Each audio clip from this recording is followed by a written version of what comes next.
يا هلا ومرحبا ترحيب ما له نظير، باسم بنت الفخر مخصوص لضيوفها.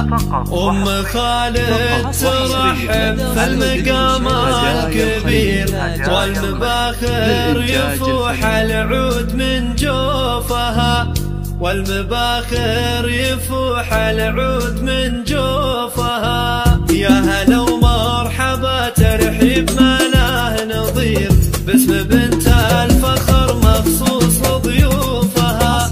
أم خالد ترحب في المقام الكبير، والمباخر يفوح العود من جوفها. حفلها غير وحضوره لهم قدر غير، والسعادة بملامح المسا نشوفها.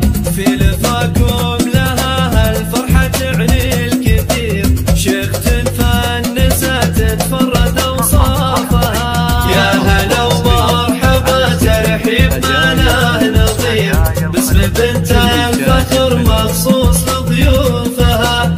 حفلها غير وحضوره لها قدر غير، والسعادة بملامح المسا نشوفها. فقط وحصريا على استديو هدايا الخليج للإنتاج الفني.